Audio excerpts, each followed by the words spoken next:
घबराइए नहीं, रोइए नहीं। ये तमाम लोग आपके सहयोग के लिए खड़े हैं यहाँ पर, और जो भी होगा राबिया को इंसाफ मिलेगा। रोइए नहीं, रोइए नहीं, नहीं ले नहीं, मास्क मत लगवाइए। नहीं मास्क नहीं, मास्क। राबिया के माता पिता, ये उनकी माता जी है राबिया की, ये राबिया के पिताजी हैं हमीद अहमद साहब। इनकी बेटी को रोइए मत, रोइए।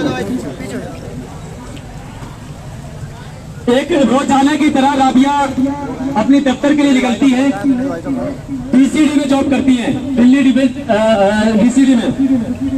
उसके बाद रोजाना की तरह 10 बजे वो घर से निकलती है, लेकिन उस दिन रोजाना की तरह लौटती नहीं है। लगभग 7:45 बजे करीब उनकी मम्मी के पास राबिया ने लगभग 10 कॉल किए। शायद वो किसी सिचुएशन में फंसी हुई थी, उस वक्त को हम महसूस कर सकते हैं। ये राबिया के भाई हैं। थोड़ा सा आप लोग थोड़ा सा दूर पीछे थोड़ा पीछे। ये नहीं, ये राबिया की तस्वीर है, उस बच्ची की तस्वीर है जिसके साथ दरिंदगी हुई है। देख लीजिए, आप सबको इसके लिए सहयोग करना है। रोजाना की तरह वो उस दिन 27 तारीख को घर से निकलती तो है, लेकिन लौट नहीं पाती।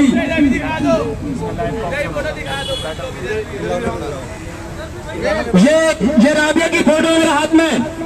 27 साल की लड़की है, 21 साल की लड़की है, जिसको 27 तारीख को बेदर्दी से मार दिया गया। 26 तारीख को वो जॉब के लिए निकली थी, लेकिन घर पर नहीं आई। दिखा दो भाइयों को, दिखा दो सबों को। पूरी रात उसके माता पिता परेशान रहे, लेकिन पता ये चलता है कि एक दरिंदे ने उनकी बेटी का गर्दन काट के उसको मार दिया, उसके प्राइवेट पार्ट्स को काट दिए, उसको सीने को काट के अलग कर दिया गया, और उसके जिस्म का कोई ऐसा कोना, कोई ऐसा हिस्सा नहीं था जिसे काटा न गया हो।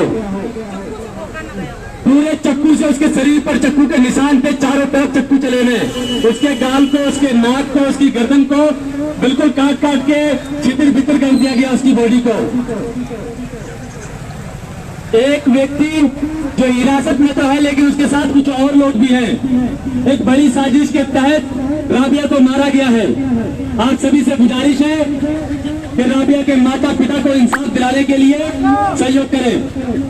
मैं कोशिश करूंगा। राबिया की माता जी की कल से तबीयत भी काफी बिगड़ी हुई है, लेकिन राबिया को इंसाफ मिल सके, आप सबके सामने राबिया की मम्मी अपने दर्द को बयान कर सके, तो मैं चाहूंगा कि वो कुछ बोले। थोड़ा सा पीछे पीछे जाइए, थोड़ा पीछे भाई, थोड़ा पीछे जाइए। इधर के लोग थोड़ा पीछे हो जाए, ये इधर आ जाओ। ये भीड़ पीछे बुला लो। ये भीड़ जिनके पास भी फोन है, राबिया की मम्मी बोलेंगी। मैं चाहता हूं कि जिनके पास भी फोन है वो अपना फोन निकाल लें। अगर इंटरनेट चल रहा है तो लाइव चलाएं, अगर इंटरनेट नहीं चल रहा है तो इसको रिकॉर्ड कर लें और सोशल मीडिया के माध्यम से इसको दूर दूर तक फैलाएं, ताकि राबिया को इंसाफ मिल सके। राबिया की मम्मी बोलेंगी। जी मैं ये बोलती हूँ, राबिया की मम्मी बोल रही हूँ मैं। आज मुझे इंसाफ चाहिए, और किन्होंने मेरी बेटी को हत्या किया उनको फांसी चाहिए। और ये मेरी बेटी है, सब जनता मेरे साथ में हाथ जोड़ के मैं माफी मांगती हूँ। आज मेरी बेटी ड्यूटी पे से उठाई गई है, तो बताओ सबकी माँ बेटी, माँ बहन सबके आगे हैं, तो मुझे इंसाफ भी चाहिए और उनको फांसी चाहिए। Justice for Rabia, justice for Rabia, justice for Rabia. हत्यारों को फांसी दो, हत्यारों को फांसी दो, हत्यारों को फांसी दो, हत्यारों को फांसी दो। Justice for Rabia. अंकल रोइए मत, रोइए मत, इधर आइए, रोइए मत, इधर आइए भाई, पीछे पीछे हो जाओ, पीछे हो जाओ, रोइए मत जी। हाँ आइए, बोलिए अंकल। ये राबिया के पिताजी हैं, 2 शब्द बोल रहे हैं। एक दर्द में आवाज है, रो रहे हैं, लेकिन आप लोग सुनिए और इस दर्द को अपने साथ अपने दिल में बसाइए, और उस दिल के दर्द को इतना उजागर कीजिए कि उस बेटी को इंसाफ मिल सके। यहाँ के सब बात एक बात, जैसे आज मेरी बेटी के साथ हुआ है, ऐसा किसी बेटी के साथ ना हो। गवर्नमेंट के अब आप लोग आवाज उठाएं इसकी, इन दरिंदों को फांसी दी जाए।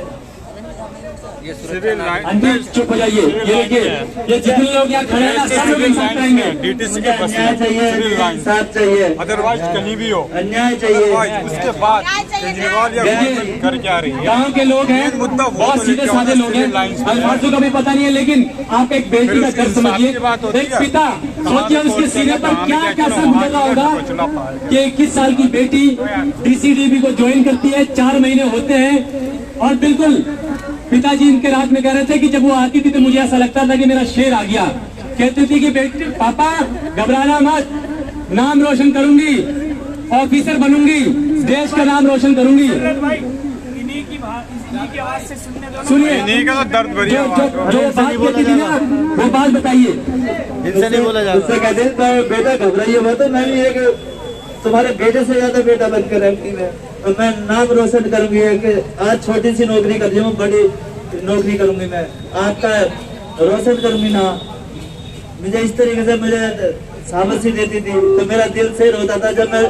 जब टाइम होता था उसका आने का, 6 से 7 8 तक लो मैं उसका इंतजार करे करा सड़क उस पे छत पे खड़ा हो गया कि मेरी बेटी सेव नहीं आ रही है। जिस तरीके से भागता हुई आती थी वो, तो मैं समझता कि हाँ ये लड़का भी इसके मुकाबले पे नहीं है, इसके मुकाबले में लड़का भी नहीं होगा मेरा, जबकि उससे बड़ा लड़का था। भैया ये मोदी जी कहते हैं बेटी पढ़ाओ बेटी बचाओ। क्या बेटी पढ़ेगी, क्या बेटी बचेगी? माँ है, बहन है, बेटी है, मारने का हक किसको दिया? किसने मारा, क्यों मारा? लेकिन मारने का हक किसी को नहीं है। चाहे हमारा परिवार हो, इनका परिवार हो, बेटियां हो, बहनें हो, उसी माँ से पैदा होते हैं, उसी बहन को काटते हैं, उसी छाती से दूध पीते हैं, उसी छाती को कैसे काट सकते हैं? शर्म आनी चाहिए। कोई भी हो डूब मरे, कैसे माँ बाप जिन्होंने ऐसे बच्चों को जन्म दिया और कैसे संस्कार दिए? छाती को काटने का किसने दिया? उसी दूध से पैदा होके बड़े होके पहलवान बने, बॉडी बिल्डर बने। अरे कोई भी मैटर था, इसको हम करेंगे। कोई भी मैटर था, मरने के बाद भी बदनामी, जीने में भी दिक्कत। कौन है वो? सरेंडर कर दिया, इसका मतलब क्या है? सजा मिल जाएगी, बात खत्म हो जाएगी? नहीं, ये सबके इज्जत की बात है, सब महिलाओं के सम्मान की बात है, सब लड़कियों के सम्मान की बात है। और वो भी हमारे संगम बिहार में। संगम बिहार में क्या पुरुष नहीं रहते? क्या बेटियों की इज्जत नहीं करते? ये सबके लिए डूब मरने की बात है। आपके इलाके में ये हो गया, कैसे हो गया? आप लोग कहाँ थे? कैसे हुआ? प्यार सभी करते हैं, कौन नहीं करता? माँ बच्चों से करती है, भाई बहन से करते हैं, लड़का लड़की भी काटता, लेकिन मतलब काटना नहीं होता। दूध काट दिया, टांग काट दिया, क्यों काटा भाई? किसने रख दिया? कहाँ है मोदी जी? ये बात आगे तक आप लोग सब पहुँचाइए, और इंसाफ इस माँ को, इस बहन को मिलना चाहिए। ये क्या बोलेगी, क्या बोल सकती है, क्या बोलेगी? क्या आप लोग पूछेंगे इनसे? बोलने की हालत में है?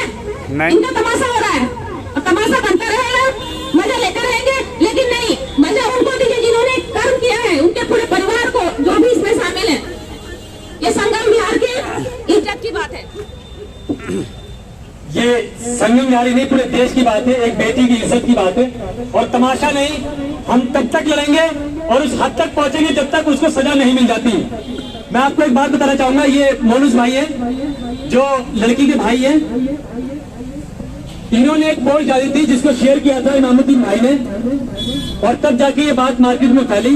वरना इसको पुलिस ने इसको इतनी आसानी से दबा दिया, बॉडी को रास्ते से ही गांव भेज दिया और मुरादाबाद में जाकर उसका अंतिम संस्कार करवा दिया। और संगम बिहार में अड़ोसी पड़ोसियों को भी खबर नहीं है कि क्या हुआ। 2 घंटे में पोस्टमार्टम करके मुरादाबाद के लिए रवाना कर दिया। 20-25 मिनट में पोस्टमार्टम कर दिया। जब मेरी बेटी को जब उठाया गया तो उसके अपहरण की भी धारा होनी चाहिए थी, धारा कोई नहीं लगाई। और जब 11-12 बजे को जब सिलेंडर हो गया तो पुलिस को पता नहीं था, जो यहाँ तक लोग दिन के दूसरे दिन दिन के 8 बजे वो आई है मेरे घर पे सूचना देने के लिए। बताओ ये पुलिस है इस पे? ये आप देख लीजिए, उसके उनके भाई हैं, वो उनसे ही बात करेगा। थोड़ा सा दूर हो जाइए, इधर से हो जाओ, थोड़ा यहाँ पीछे आ जाओ इधर। भाई पकड़िए, बताइए क्या था पूरा मामला। 26 तारीख की घटना है। 26 तारीख को आपको डेली घर आती थी वो 4-5 बजे, जो भी उसका टाइम था, 5 बजे तक घर आ जाती थी, 6 बजे ज्यादा डेली आती थी। लेकिन उसके रात में वो घर नहीं पहुंची तो को ढूंढने की कोशिश की, उसकी एक कॉल आई, वो कॉल हम नहीं उठा पाए, उसको दोबारा कॉल की, कॉल नहीं लगी, स्विच ऑफ नंबर उसका आया। उसके बाद में हम लोग जाते हैं, हम पहुंचते हैं सीधे डीएम ऑफिस कार्यालय पहुंचते हैं, वहाँ जाकर के पूछते हैं कि बच्ची आई थी, फोटो दिखाया उनको कि ये लड़की यहाँ काम करती है, आई थी नहीं आई थी। उन लोगों ने डायरेक्टली बोल दिया कि ये लड़की आई थी या नहीं आई थी, ये हम आपको सुबह बताएंगे, अभी हम आपको कोई खबर नहीं देंगे। सुबह तक हमें इंतजार करना था, लेकिन हम नहीं समझे। घर आकर के हम बैठे, हमने मम्मी गई, उन्होंने जाने के बाद में जो उनकी फ्रेंड लोग थी, ये आप बताओ। रात को हम नेहा के घर गए 1 बजे, हमने गेट खटखटाया, नेहा ने गेट खोला, फिर हम बोले कि राबिया हमारी अभी नहीं आई है, कोई नहीं अभी राबिया हमारी नहीं आई है। तो फिर उन्होंने इधर फोन लगाने शुरू किए, सब में फोन लगाए उन्होंने, फिर ज्योति को भी कॉल की, तो फिर हमारी नेहा ने मेरी बहुत हेल्प की। जो रात के 2 बजे तक वो लड़की कॉल करती रही, और उनकी मम्मी कह रही थी कि अभी थाने चल रहा है तो हम चल सकते हैं, कहीं भी चलो, गाड़ी हमारे फिर उसके बाद को कॉल करी उन्होंने, नेहा तो नेहा बोली कि ना राबिया की मम्मी आई है, तुम्हें पता है? तो कह रही कि हाँ हमें पता तो है, मगर हम क्या करें, बता नहीं सकते। तो बोले कि बताओ, कुछ पता हो तो राबिया। उसके बाद में ज्योति कहती है कि बात कराओ, उन्होंने अपनी मम्मी को दिया, फिर डायरेक्ट कहती है कि रिकॉर्डिंग पे तो नहीं है फोन, तो आप फोन कर रही है तो रिकॉर्डिंग से क्या मतलब है? कोई मतलब ही नहीं है रिकॉर्डिंग से, रिकॉर्डिंग चल रही है कि नहीं चल रही है। वो डायरेक्ट कहती है रिकॉर्डिंग पे नहीं है, तो नहीं है फोन, और रिकॉर्डिंग पे हमने फोन लगा रखा था। फिर वो कहती है कि आप टेंशन मत लीजिए, मेरा सर को सुबह गिरफ्तार कर ले उठा लिया गया है, और वो पूछताछ के लिए राबिया को ले जाया जाएगा 5 बजे के टाइम पे।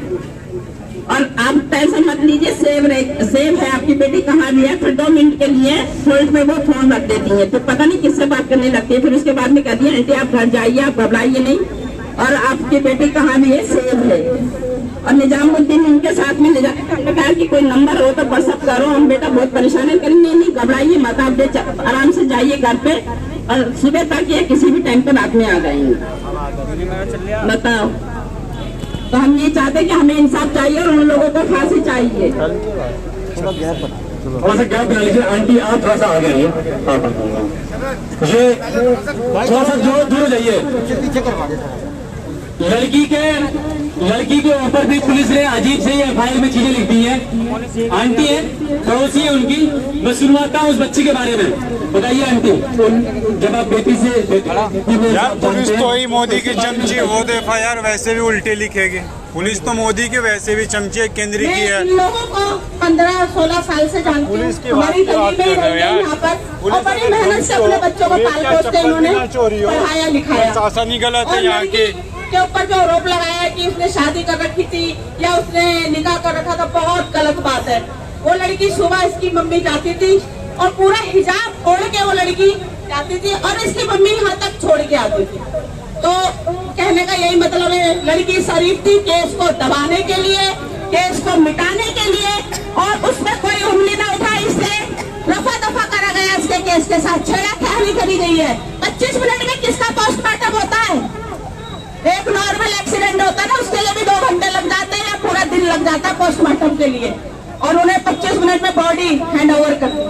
कहीं ना कहीं सरकार, हरियाणा दिल्ली पुलिस या हमारी दिल्ली पुलिस का इसमें हाथ है।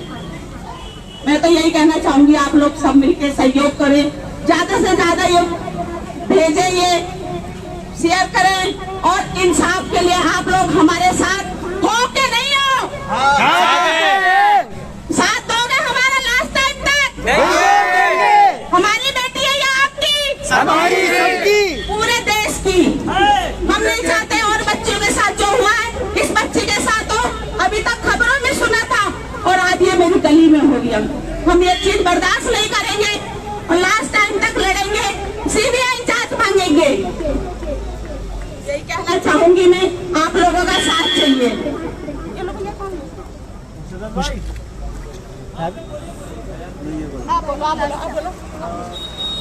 देखिए, ये जो हत्याकांड हुआ है, इसको हम लोगों को सबको सीरियसली लेना चाहिए, क्योंकि आज किसी और के साथ हुआ है, तो इसको सीरियस लीजिए, और इसको सिर्फ संगम यहाँ तक ही सीमित मत रखिए।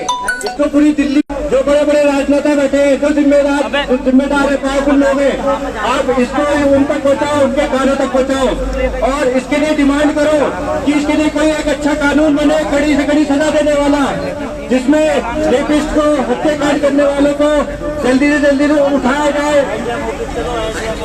और आगे देखो, अब ये सब लोग एसडीएम ऑफिस भी जाएंगे।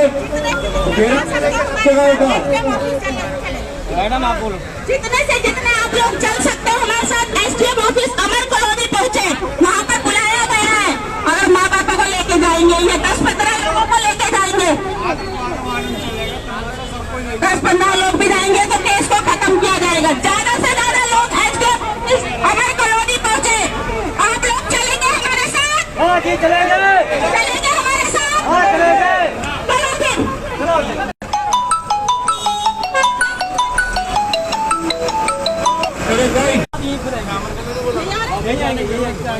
हम क्यों जाएंगे? यहाँ आएंगे ना वो, सबको फोन कर दिया, वो सारी चल के पूरा चक्का जाम कर दो, खत्म। रपिया मार भैया।